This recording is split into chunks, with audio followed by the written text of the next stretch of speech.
gagasan Pak Prabowo untuk kemungkinan memberi maaf kepada koruptor asal mengaku secara diam-diam dan mengembalikan kepada negara secara diam-diam.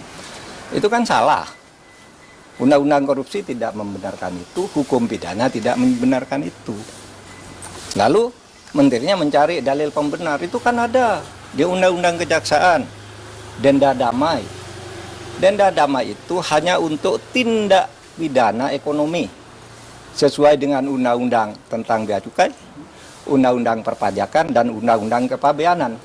Nah di situ kalau ada orang melanggar pajak atau bea cukai, itu tawar-menawar dulu.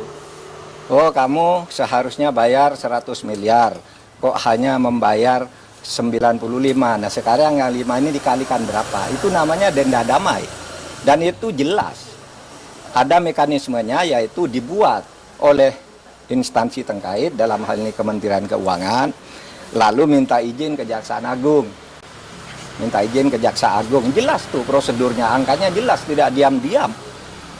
Nah sekarang dinaikkan, kewenangan ini Jaksa Agung boleh menerapkan denda damai tanpa usul dari instansi terkait. Tetapi itu tetap tuh undang-undang tindak pidana ekonomi, yaitu untuk kepabeanan, untuk pajak, dan untuk tadi bea cukai. Itu diatur di dalam pasal 35 Undang-Undang Kejaksaan Agung yang terbaru. Dan itu jelas di dalam pasal 35, dan penjelasannya itu hanya untuk tindak pidana ekonomi tertentu. Korupsi tidak masuk di situ.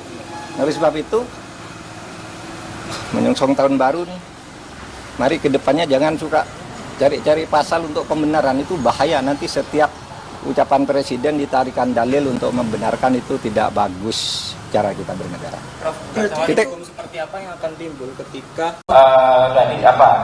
soal maaf untuk korupsi? Anda sudah tanyakan ini berkali-kali ya, dimanapun tanya dan berbagai orang sudah sampaikan, ya silakan saja Anda nilai ya.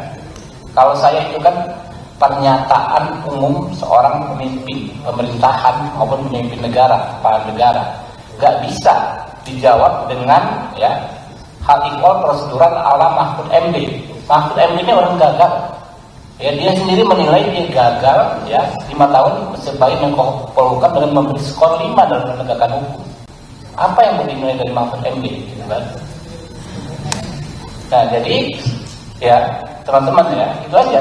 Saya malas capek tidak berdebat ya.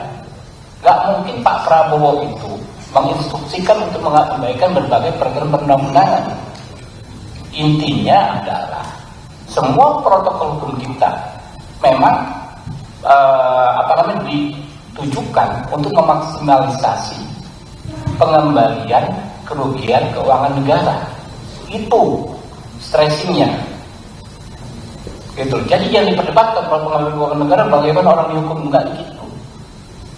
Kita ini memperdebatkan hal yang remeh-temeh, tapi melupakan hal yang paling substansi dalam pemberantasan korupsi.